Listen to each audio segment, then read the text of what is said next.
नारायण सिंह के द्वारा हम पर आरोप लगाया गया था कि 1,34,00,000 का ठगी हुआ है। मेरे ऊपर न तो कोई एफआईआर दर्ज करवाए और न मेरे पत्नी के ऊपर कोई एफआईआर दर्ज करवाए। जो भी वो लगभग 70 लाख रुपया मैडम को दिए अकाउंट में, नगद आज तक किसी तरह कोई राशि नहीं दी। जब हिसाब मांगा गया तब नया नया प्रोपेगेंडा तैयार कर रहे हैं। जयराम महतो जी से आग्रह करेंगे कि इसको एक टीम बनाकर विशेष जांच कराएं। पार्टी में जो भी जयचंद हैं उन जयचंदों की पहचान हो सके। इसमें बीजेपी के भी कुछ कार्यकर्ता शामिल हैं। बीते कुछ दिन पूर्व रियल एस्टेट व्यवसायी हरि नारायण सिंह ने एक आवेदन देकर 1,36,00,000 रुपये की ठगी का आरोप लगाया था। हरि नारायण सिंह ने जेएलकेएम की बोकारो की पूर्व प्रत्याशी सरोज कुमारी और उनके पति मदन मोहन पर आरोप लगाया था। चूँकि जिस वक्त का यह मामला है उस वक्त मदन मोहन एम्स में इलाज कराने गए हुए थे। एम्स से इलाज कराकर बोकारो लौटने के बाद पूरे मामले में कागजात के साथ एक वीडियो जारी कर मदन मोहन ने इस पूरे मामले को उनकी पत्नी और उन्हें बदनाम करने की साजिश करार दिया है। मदन मोहन ने कहा कि हिसाब मांगे जाने पर हरिमोहन सिंह की तरफ से यह प्रोपगेंडा किया गया।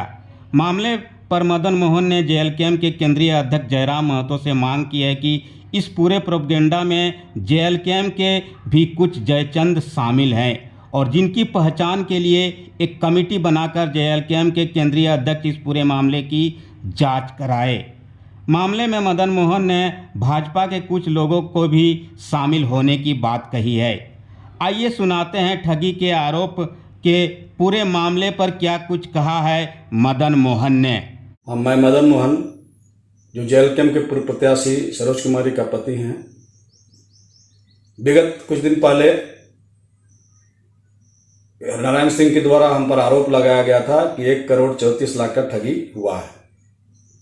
हम उस समय एम्स में इलाजरत थे, मेरा किडनी का ऑपरेशन हो रहा था।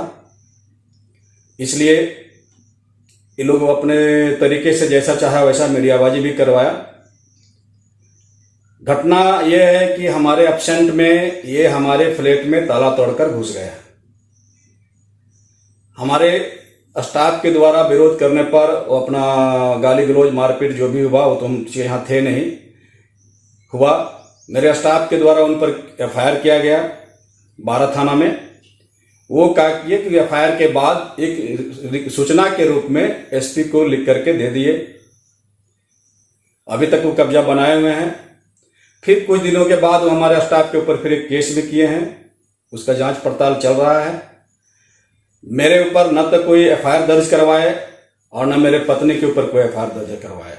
ऐसा कोई एफआईआर दर्ज हुआ नहीं है, लेकिन मीडिया में तो बहुत तरह का चला कि एफआईआर दर्ज हो गया है, जांच चल रही है, पुलिस के संज्ञान में है। ये सारे बातें भी हैं। वस्तुस्थिति यह है कि हरिनारायण सिंह, हमारी मैडम रियल एस्टेट का काम करती है। हरिनारायण सिंह उनके पास ब्रोकर के रूप में कार्य करते थे। धीरे धीरे उनकी मनसा हुई कि हम भी रियल एस्टेट का बिजनेस करें। तो एज ए इन्वेस्टर जो भी हो लगभग 70 लाख रुपया मैडम को दिए अकाउंट में, नगद आज तक किसी तरह कोई राशि नहीं दिया। इस पर वो करीब 10-12 डिसमिल जमीन भी अपने नाम पर रजिस्ट्री करवाए। फिर एक दो दूसरे के नाम पर भी 10 डिसमिल जमीन लगभग रजिस्ट्री करवाए। ये आगे सिलसिला चला। कुछ ही दिन के बाद उनको लगा कि नहीं, रियल एस्टेट का मालिक हमको होना चाहिए। तो वो आग्रह किए, हमारी वाइफ से भी और हमसे भी आग्रह किए। तो हम बोले ठीक है, बिजनेस करना अच्छी बात है, बिजनेस करिए।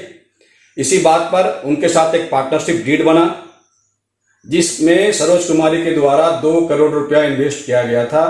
वो पार्टनरशिप डीड बनने के बाद वो बिजनेस उनके पास हैंडओवर कर दिया गया, उनको सुपुर्द कर दिया गया।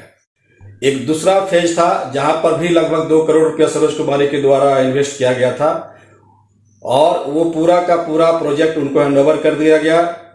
रैयतों का भुगतान सरोज कुमारी के द्वारा हुआ। वे रैयत सरोज कुमारी के कहने पर रैयत इनके नाम पर पावर कर दिए। कुछ लोगों ने डीड बना दिया। ये सारा जमीन वहां बेच चुके हैं। जब हिसाब मांगा गया तब नया नया प्रोपेगेंडा तैयार कर रहे हैं। हिसाब देने से आनाकानी कर रहे हैं और जब ये परिस्थिति आई, हिसाब नहीं दिए, तो तरह तरह का अपना प्रोपेगेंडा स्टार्ट किए और वो मामला भी चल ही रहा है। रहा बात मीडिया की, तो जहां तक मुझे जानकारी मिला, जब वहां से हम आए तुम थाना गए, कोर्ट गए पता करने के लिए कोई एफआईआर दर्ज हुआ है क्या, लेकिन अभी तक ना तो मेरे नाम से हो ना सरोज कुमारी नाम से किसी तरह कोई एफआईआर दर्ज नहीं हुआ है। लेकिन ये पता चला कि हरिनारायण सिंह के द्वारा मीडिया में कहीं दिया नहीं गया है। ये हमारे मैंने मैडम चूंकि जेल कैंप की पूर्व प्रत्याशी रही है, जेल कैंप से जुड़ी हुई है, जेल कैंप के कुछ जयचंदों के द्वारा मीडिया में इसको सरोज कुमारी को बदनाम करने के लिए ये दिया गया है। और पता नहीं मीडिया वाले भी बिना कंफर्म हुए उनको पेपर लेना चाहिए, एफआईआर की कॉपी कहाँ है, ठगी किए हैं तो पैसा आप दिए हैं तो पैसा का प्रमाण क्या है, ये सब तो पूछा नहीं गया। मीडिया वाले भी लोग जैसे तैसे चलाना शुरू किए, सीधे ठगी का आरोप लगाए। खैर वो तो मीडिया वाले का काम है, उनका कहाँ तक क्या है वो मीडिया वाले जाने। तो इस तरह से कार्य हुआ है। हम अपने खास करके जेल कैंप के जो केंद्रीय अध्यक्ष हैं जयराम महतो जी से आग्रह करेंगे कि इसको एक टीम बनाकर विशेष जांच कराएं, ताकि पार्टी में जो भी जयचंद हैं उन जयचंदों की पहचान हो सके, जो पार्टी को बदनाम करने और तोड़ने के लगे हुए उनकी पहचान हो सके, उन पर कार्रवाई करें। और जहां तक हरिनारायण सिंह की बात है, जितने भी लोग जान रहे हैं, अगर कोई सामाजिक कार्यकर्ता है तो मेरे साथ बैठें, उनका हिसाब किताब देखें और जो भी हिसाब किताब में निर्णय आएगा, अगर मेरा निकलेगा या सरोज कुमारी का निकलेगा तो वो देंगे, उनका निकलेगा तो सरोज कुमारी पेमेंट करेगी। या अगर वो कोर्ट जाना चाहते हैं तो कोर्ट जाने के लिए भी स्वतंत्र हैं, कोर्ट भी जाएंगे तो हम पुख्ता सबूत के साथ कोर्ट में करेंगे। अभी तक इस तरह का कोई रीति नहीं है, ये एक निराधार है और जानबूझ के राजनीतिक रूप से बदनाम करने के लिए साजिश रचा गया है। इसमें बीजेपी के भी कुछ कार्यकर्ता शामिल हैं, है ना, ये भी हमको संज्ञान में है। बीजेपी के लोग लगे हुए हैं, चूंकि बीजेपी को अहित हुआ है। सरोज कुमारी 40,000 वोट लेके आई थी, जिसमें सीधा बीजेपी को धक्का लगा है।